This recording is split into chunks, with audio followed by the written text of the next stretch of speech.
Welcome, everyone. I'm Corey Noles, editor of the Neuron, and today we're talking about something that is becoming increasingly relevant to nearly every small business, and that's the changing relationship between artificial intelligence, accounting, automation, and human judgment. AI can now organize information, categorize transactions, identify unusual activity, generate forecasts, and even help answer questions about a business. But accounting is not simply a collection of tasks waiting to be automated. It involves context, accountability, and decisions that can have very real consequences. So today we're asking practical questions. What should AI handle? What should people still control? And how can the two work together as a business grows? The conversation is sponsored by QuickBooks Online, which helps small businesses manage their finances, streamline routine work, and gain a clearer view of their business. Joining me for today's chat is Max Crampton-Thomas, who brings deep expertise in accounting, technology, and the challenges growing businesses face as their financial operations become more complex. Max, thanks for joining me. Thanks, Corey. I got to say, I'm really looking forward to this conversation. There's a lot of excitement around AI, but for a small business owner or a leader in a growing business, the real question, honestly, is much more practical. What will this actually change in my day-to-day work, and what do I still need to keep an eye on? Yeah, and I think that's probably a great place to start, Max. Thinking about the state of small business accounting today, what makes this harder as a small business begins to grow? I'd say the short answer is volume and complexity. A very small business may have a manageable number of invoices, expenses, customers, or bank or credit card accounts. The owner can keep a surprising amount of that context in their head. See, but growth creates more transactions, more vendors, more employees, and usually more systems. So you as a business may add a payroll or new payment systems, sales channels. But if those systems are not connected and the underlying process has not matured, the financial picture starts to kind of get fragmented, which is often the real issue. The business has grown, but its accounting workflow is still the one it built when it was much smaller. Okay, so the business doesn't necessarily wake up one morning and discover that accounting is completely broken. Instead, the work kind of gradually becomes slower, more complicated, and more dependent on individual people knowing how everything fits together. Exactly. So someone may have a spreadsheet that only they understand. Another employee may reconcile a particular account through a process that exists mostly in their head. So it's kind of proprietary to them. Those workloads, while they can function for a while, they make it really difficult to scale, especially as the business grows. What are some warning signs that the process isn't keeping up anymore? So I'd say a major warning sign is when a basic financial question turns into a research project. So if an owner asks something like, how much cash can we safely spend? Or maybe which part of the business is actually profitable? And the answer requires several spreadsheets and a week of cleanup. I'd say that process is not keeping up and it's not really working for the business. I'd also look at how the team spends its time. So if most of the effort goes into finding, re-entering, and correcting information, there's very little left to interpret the numbers. So late reconciliations, repeated adjustments, duplicate entry, lack of confidence in the reports, to me and to a business owner, those are all signals that the workflow needs attention. I think that distinction is useful. There are a variety of problems, like manual work takes time, but it also delays the moment when information becomes useful. When people hear AI in accounting, what work should they realistically expect technology to help with today? Yeah, so the strongest opportunities tend to be structured, repetitive tasks. That can include categorizing transactions or matching records, maybe processing receipts and invoices, and helping to reconcile accounts. These are tasks that consume a great deal of time, but do not always require someone to make a completely new judgment every time. This is where I think it helps to distinguish between traditional automation and AI. Traditional automation follows one explicit rule. When this thing happens, perform this action. Now, AI, on the other hand, can work with information that's less consistent. It can recognize patterns, interpret different document formats, and estimate which category or action is most appropriate. And that flexibility matters because small business data is, honestly, it's rarely perfectly clean. So even the same vendor may appear differently from one transaction to the next. So a rigid rule will not always recognize it. AI can still make a useful recommendation from that imperfect information, but the business needs to confirm that the recommendation reflects what actually happened, not simply what the transaction happens to resemble. Yeah, and AI can also help identify the work that deserves attention. A person may not need to manually inspect 2,000 ordinary transactions if a system can reliably surface the 15 that are unusual or off. Right. And the real value is not shaving a few seconds off every transaction. Really, it's in allowing the ordinary activity to move through the process so a person can focus on the exceptions. Maybe a receipt is missing or something simply doesn't fit the pattern. That's where the human attention becomes much more valuable. I think this is where a number of AI discussions go a little wrong as well. We frame success as like the machine completed the entire job without a person. And I think, in my opinion, a more useful outcome might be that the machine handled the routine 80%, organized the uncertain 20%, and gave the person a better starting point. And that's something we've been really missing, I think. Yeah, I'd say that's much closer to how I would define automation in accounting.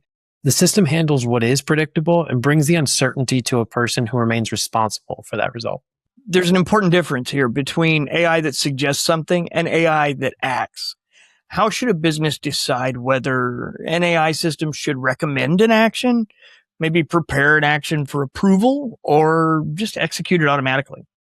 Yes, I'd match that level of automation to the consequence of getting it wrong. A frequent low dollar task that is easy to reverse may be a good candidate for more automation, especially after the system has demonstrated consistent performance. But once an action can materially affect the books or move a meaningful amount of money, I want a named person reviewing it, as I'm sure you would too.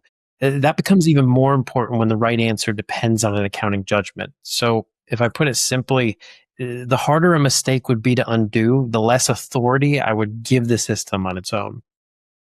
I like that framework. Automated doesn't have to mean unsupervised. There are several levels you can take. The AI can identify an issue. It can recommend an action. It can prepare that action and wait for some human to come in and approve it in the morning, or it can complete the action within some clearly defined limits. And different businesses may choose different levels for that same task. A company with an experienced finance team may establish one approval process, but a very small business whose owner handles the books at night may require a completely different setup. Yeah, and this is where I like kind of the idea of graduated trust. You don't give a brand new AI system unlimited authority on day one. You begin with recommendations. You examine its performance, establish boundaries, and increase automation where it proves dependable. You're looking to kind of understand where you can trust your AI and not just blindly follow it. Right, which is similar to how you would approach a new employer or a new accounting process. You don't remove every control immediately. You want to verify that that process works first. Yeah, and a business should be particularly careful because, AI can sound really confident and still be wrong. Language models are designed to produce fluent answers. Fluency, though, and accuracy are very different things. They're not always aligned. Which, of course, is crucial in accounting. So a polished explanation can still be wrong because the system started from a faulty assumption. I would always treat it as a starting point and trace the answer back to the underlying financial evidence. So in accounting, being convincing, it's not really the same thing as being correct. That's true. That's true. Uh, the phrase human in the loop comes up constantly in AI conversations. We're always hearing about it. What do you think meaningful human oversight should look like in accounting? It's a good question. So human oversight should be specific. It's not enough to say a person can review it. The business really needs to know who reviews it, when they review it, what information they receive, and which situations require escalation. That's a great point. Sometimes companies will add an approval button and call that oversight. But what happens is if the person has no time, context, or evidence, they start just approving whatever it recommends. We've probably all done it at some point in our lives, is the truth of the matter.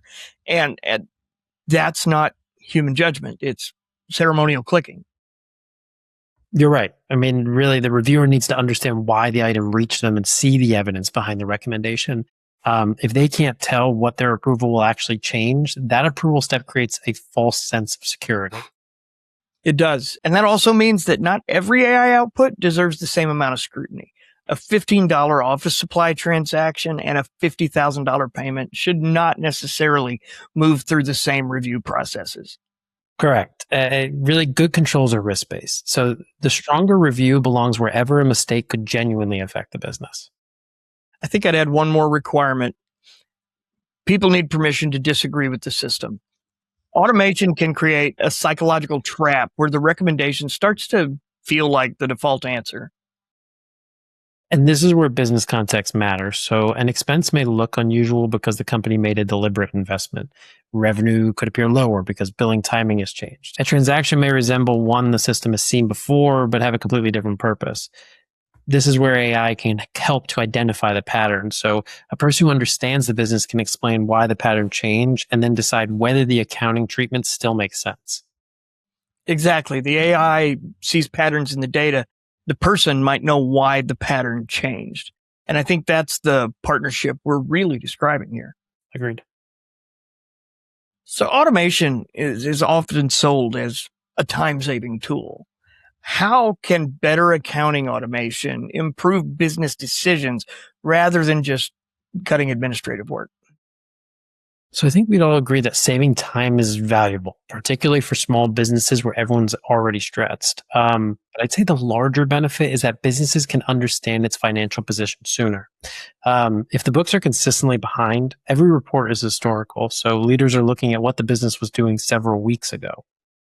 Okay, and automation can shorten that distance, like between an event happening and someone being able to actually respond. Exactly. So the shorter feedback loop gives the owner a chance to respond while there's still time to do something useful.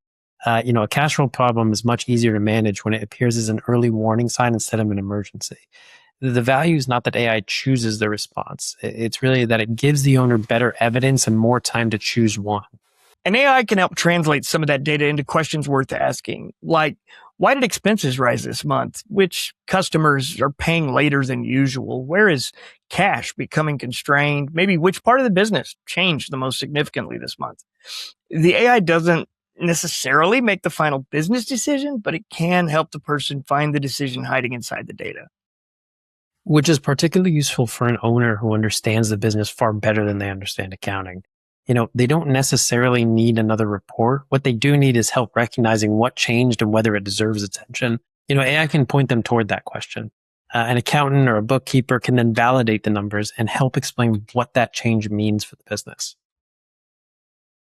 That also elevates the role of accountants and bookkeepers. If less time is spent categorizing ordinary transactions, more time can be spent helping the owner understand margins, pricing, hiring, cash flow, even growth. Right. And automation can make the human role more valuable when it creates room for higher level work.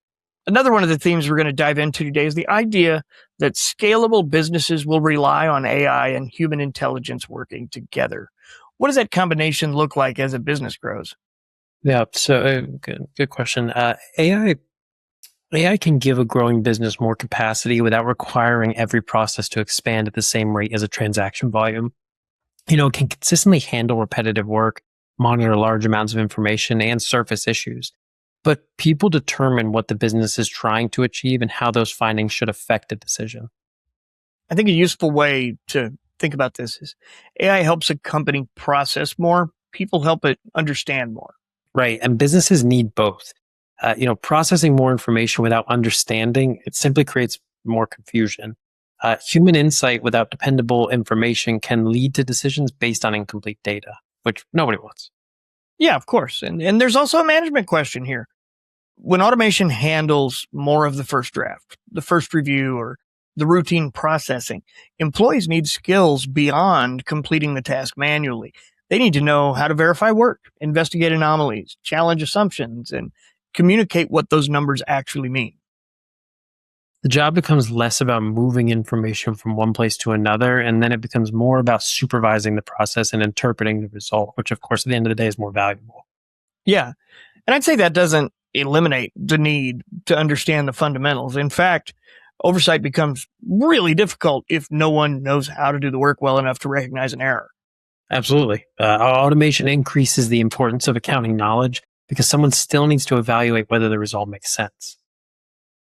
The healthiest model, I think, is a clear division of responsibility. Let machines handle volume and repetition. Let people handle context, uncertainty, and accountability. Design the workflow so each side kind of strengthens the other. Let's finish here with something practical today. What should a small business do first if it wants to use more AI and automation in its accounting processes? I'd say start with the problem, not the feature list. So pick one workflow that regularly consumes more time than it should. A bank transaction review is often a practical example that I would use. Before automating it, watch how the work actually moves from start to finish. The friction will become more obvious, and that gives you a baseline and prevents you from automating confusion. Yeah. Prevents the business from buying an AI tool and then searching for something to do with it, too. Precisely. So once the process is understood, you choose a narrow use case and decide what improvements should look like. So in many cases, the simplest test is whether the work gets done sooner without creating more corrections later. I'd also look closely at what the system sends to a person for review. If it reduces the workload but misses the items that matter, it may not be the most successful automation. I think I'd also recommend keeping a temporary record of the AI's recommendations and the final human decisions, especially early on. That lets the business see where the system's doing really well. It's basically making the same decisions our people do, or where people are overriding it most of the time. And maybe you need to go back and look at those rules one more time and figure out what you need to tweak. Yeah, and businesses shouldn't automate a broken process without examining it first. Automation can make a good process faster, but can also make a bad process fail at a much greater speed. Very efficiently wrong. Yeah, well said. The adoption process can be fairly simple. Begin with one painful, annoying workflow. Keep a person responsible for the result. Measure what improves. Fix what doesn't. Then just carefully expand that on out. Max, what's the one thing you want small business leaders to remember from this conversation today? I'd say that automation should give a business better information and more time to act on it. The goal is not to remove people from accounting. Really, it's to free them from repetitive work so they can focus on decisions where their experience actually matters. I think my takeaway is that human oversight is a vital part of a well-designed AI system. AI brings speed and scale and pattern recognition, and those are great. But people bring context, responsibility, and judgment. A scalable business is going to need both. Max, thanks for joining me today. Oh, no, thanks, Corey. This was honestly a great discussion. Awesome. Thanks again to QuickBooks Online for supporting today's Trend Talk. If you're ready to see how QuickBooks Online can support your business, visit quickbooks.intuit.com to learn more and start a free 30-day trial. That's all we have for today, everyone. Thanks for watching.